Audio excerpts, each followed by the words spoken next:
अस्सलामुअलैकुम। Express news के programme sports world में आपको खुशामदीद कहेंगे और मैं हूं हिफ्सा इम्तियाज़। और मुख्तलिफ इशूज़ पर बात करने के लिए हमारे साथ हमारे गेस्ट मौजूद होंगे। हमारे एक्सपर्ट्स जाहिद मकसूद साहब हमारे साथ होंगे स्टूडियोज़ में, यूसुफ अंजुम हमारे साथ मौजूद हैं स्टूडियो में, और कराची से हमें ज्वाइन करेंगे सलीम खालिक साहब। तमाम को वेलकम करूँगी और उम्मीद करती हूँ आप लोग खैरियत से होंगे। तो बहुत से करंट इश्यूज चल रहे हैं और आजकल खेल की दुनिया में बहुत सी हैपनिंग हो रही है। तो सबसे पहले हम बात करते हैं वेस्ट इंडीज़ और पाकिस्तान का पहला टेस्ट जो कि पाकिस्तान ने जीत लिया है। आवाम खुश हैं। जाहिद साहब आपसे आगाज़ करूंगी, क्या कमेंट करेंगे तीनों लिहाज से, फील्डिंग, बैटिंग, बॉलिंग कैसा रहा? देखिए हिफ्सा, सबसे पहले तो ये बताऊंगा कि जब से मैं क्रिकेट को कवर कर रहा हूँ या एज आ स्पोर्ट्स जर्नलिस्ट काम कर रहा हूँ, इतने बड़े मार्जिन से पाकिस्तान ने कभी फतह कम अज़ कम मेरे नॉलेज में नहीं कि टेस्ट मैच में हासिल की हो। सिर्फ 2 दिन में मैच ख़त्म हो गया। तीसरे दिन में इसलिए गया क्योंकि पहले दिन आपको याद होगा बारिश हो गई थी, मौसम ख़राब था, बारिश नहीं हुई, फोग की वजह से मैच लेट शुरू हुआ। लंच के बाद टॉस हुआ और आधा दिन तो पहले ही ज़ाया हो गया और तीसरे दिन 2 बजे मैच ख़त्म हो गया था। सारी विकटें सारी जो है स्पिनर्स ने ली। नोमान, साजिद और इब्रार उस मैच में छाए रहे। यूँ कहिए कि 1 साइडेड मैच था और तवक्को भी ये की जा रही थी क्योंकि वेस्ट इंडीज़ की टीम बहुत कम तजर्बा है उनका। क्रैक ब्रैथवेट जो उनके कैप्टन हैं उनका तजर्बा है, बाकी उनके नए खिलाड़ी हैं। फिर पिच ऐसी थी जहाँ पे साजिद और नुमान का जादू पहले चल चुका है उस टीम के ख़िलाफ़ जिन्होंने पहला टेस्ट मैच मुल्तान में जीता था। इसलिए कहना चाहिए कि 1 साइडेड बिल्कुल मैच हुआ। अब दूसरा मैच भी यहीं पे है। वर्ल्ड टेस्ट चैम्पियनशिप के ये मैचेस हैं, इसका ज़्यादा फ़र्क नहीं पड़ेगा। रैंकिंग में पाकिस्तान बहुत पीछे है, वेस्ट इंडीज़ बहुत पीछे है, लेकिन कम से कम टीम का मोराल अप होगा। हालांकि फॉर्मेट डिफरेंट है, लेकिन क्योंकि चैम्पियन ट्रॉफी भी आने वाली है और फिर 9 या 10 माह के बाद जब टेस्ट मैच भी होगा उस वक्त तक कई चेंजेस भी आ जाती हैं। लेकिन साउथ अफ्रीका से हारने के बाद एक मैच तो बहुत ही क्लोज गया था।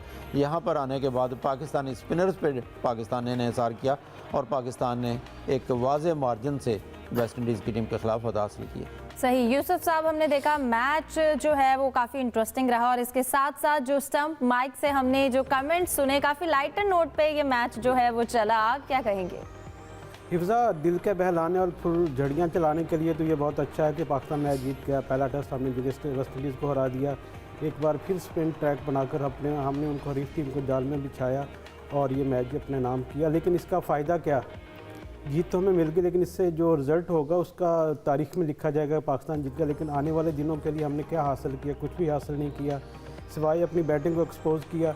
अगर उनकी स्पिन बॉलिंग भी अच्छी होती टीम तौर पर, फिर हमें भी नीचे हमारी पोजीशन ख़राब हो सकती थी। पूरे मैच में हमारे एक ही बॉलर थे, फास्ट बॉलर खुरम शहजाद, उनसे सिर्फ 1 ओवर करवाया गया।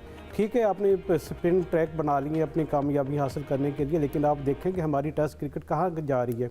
डोमेस्टिक क्रिकेट को हम कितनी इज़्ज़त दे रहे हैं, सिवाय वही हमारे पास नुमान अली हैं, साजिद खान हैं, और तो हमारे पास कोई अच्छा स्पिनर भी नज़र नहीं आ रहा।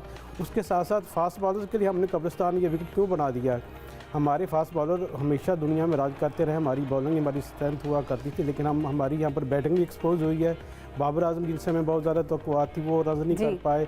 कामरान गुलाम जो हमारी उम्मीदों का मरकज़ है वो भी फ्लॉप हुए। जिसका मतलब ये कि हमारे खिलाड़ियों को भी स्पिन ट्रैक पे खेलना नहीं आता। हम डोमेस्टिक मैचेस में अपनी जो विकटें वो बनाते हैं, कभी तेज़ बना ली, कभी बैटिंग के लिए साजगार बना ली, वहाँ पर इस तरह के ट्रैक नहीं बनाए जाते। तो इससे हमने वही कि हमने हासिल क्या किया? सिर्फ ये कि हमने जीत हासिल कर ली है। आने वाले दिनों के लिए हमने क्या ख्याल किया? ठीक है, आपको जवेद का फार्मूला इस वक्त काम कर रहा है, स्पिन ट्रैक में और कामयाबी हासिल करो। ये वर्ल्ड टेस्ट चैम्पियनशिप के आखिरी 2 मैचेस है। इसके बाद हमने अगले वर्ल्ड टेस्ट चैम्पियनशिप की तैयारी करनी है। होना तो यही चाहिए था कि यहाँ पर स्पिन ट्रैक की बनाए साजगार विकेट तैयार किया जाता है, यहाँ पर बैटिंग के लिए भी अच्छे उनको खेलने का मौका मिलता है। लेकिन यूसुफ साहब, होम ग्राउंड का यही फ़ायदा होता है, आप अगली टीम के लिहाज से और अपने लिहाज से आप विकेट को बनाते हैं। अगर स्पिन ट्रैक था भी तो पाकिस्तान ने जीता बॉलिंग में। अब जाहिद साहब, मुझे लगता है वेस्ट इंडीज़ के कप्तान को भी बहुत एतराज़ था, यूसुफ साहब को भी थोड़ा सा है कि पिच अच्छी होनी चाहिए थी, तो जो स्पिन ट्रैक को काफ़ी इशू बनाया हुआ है, आप इस पर क्या कहेंगे? देखिए, मुझे कोई एतराज़ नहीं है। वर्ल्ड टेस्ट मुझे भी कोई एतराज़ नहीं है। वर्ल्ड टेस्ट चैम्पियनशिप का नेक्स्ट सर्कल शुरू होगा। अगर 8 मैच भी टेस्ट पाकिस्तान को मिलते हैं होम सीरीज़ में, जैसे रिजवान ने पहले दिन प्रेस कॉन्फ्रेंस में कहा था कि हमने तो होम एडवांटेज कभी लिया ही नहीं, क्योंकि पाकिस्तान के मैच न्यूट्रल वेन्यू पे होते रहे, वहाँ पिचेज़ ऐसी बनती नहीं थी। हर मुल्क ऐसे लगता है, जब हम ऑस्ट्रेलिया जाते हैं तो वो स्पिन विकेट नहीं बनाता, उनके फास्ट बॉलर्स हैं। अब फास्ट बॉलर्स हमारी उतनी ताकत नहीं है। मोहम्मद अब्बास नो डाउट, हाँ मुझे सिर्फ इतना है, ये जो टीम थी पाकिस्तान 1 साइडेड जीता है। इब्रार की जगह अगर किसी फास्ट बॉलर को शामिल कर लेते हैं, उनकी प्रैक्टिस भी होती, नए जो बॉलर्स आते हैं उनका हौसला भी होता, क्योंकि हमें पता था साजिद और नुमान पाकिस्तान की जीत में अहम किरदार आकर गए, जैसा उन्होंने किरदार अदा भी किया है। इब्रार ने अच्छी बॉलिंग की है, लेकिन इब्रार ने क्योंकि वाइड बॉल में बहुत अच्छी बॉलिंग की है, लगता है ऐसा था जैसे दुनिया भर में मुख्तलिफ जो बॉलर्स हैं उनको महदूद कर दिया गया है। कोई रेड बॉल तक महदूद है, कोई वाइड बॉल तक महदूद है। तो वाइड बॉल में इब्रार बहुत अच्छी बॉलिंग करते हैं, उनकी जगह एक फास्ट बॉलर को शामिल किया जा सकता था। बिल्कुल। सलीम साहब, आप क्या कहेंगे वेस्ट इंडीज़ के साथ जो पहला टेस्ट रहा हमारा और फिर स्पिन ट्रैक की हमने बात की। यूसुफ साहब, हम बात कर रहे थे, जैसा कि मैंने पहले भी आपसे कहा, जो स्टैम्प माइक है हम उसको इससे पहले जो था जिस मकसद के लिए होता था, इस बार जो उसके अंदर गुफ्तगू होती है वो हमने सुनी और मैच में काफ़ी लाइटर नोट में बातें होती रहीं, जो कि एक अच्छा भी है। आपसे इस पर कमेंट लेना चाहूँगी। देखें हिफ्ज़ा, इस तरह की चीज़ें पहले भी होती नहीं, लेकिन इस बार क्योंकि जो स्टम्प माइक से उनकी आवाज़ ज़्यादा रखी गई है ताकि लोग भी उससे एंटरटेन हो सकें। और जैसा कि जब सिंक्लेयर के बैटिंग के लिए आए तो उस वक्त हमारे जो कप्तान रिजवान, उन्होंने कहा कि वेलकम टू ग्रेवयार्ड, यानी कि ऐसी विकेट जहाँ पर जिसको खुद हमारा कप्तान कब्रिस्तान कह रहा है, तो उस पर उनके लिए खेलना यकीनी तौर पर एक चैलेंज था। उन्होंने उसका मुस्कुराकर जवाब दी। इस तरह की बातें अमूमन देखने को मिलती हैं, लेकिन ये कोई अच्छी बात नहीं है कि वहाँ जो स्टम्प्स की माइकें हैं वो आप उस पर सुन पाएँ। बहुत सी बातें ऐसी होती हैं जो हिकमत-अमली शेयर की जाती है वहाँ पर, उस तरह के माइक की मेरे ख्याल में अगर आवाज़ बंद ही रहे तो ज़्यादा अच्छा है। इससे ये होगा कि जो एक वहाँ पर मैच में गर्मा गर्मी होती है वो भी ज़रा नॉर्मल टेम्परेचर होगा उसका और लोगों को भी इतना ज़्यादा बुरा नहीं लगेगा। तो जहाँ तक चलिए, आवाम महजूज हुए इन कमेंट से।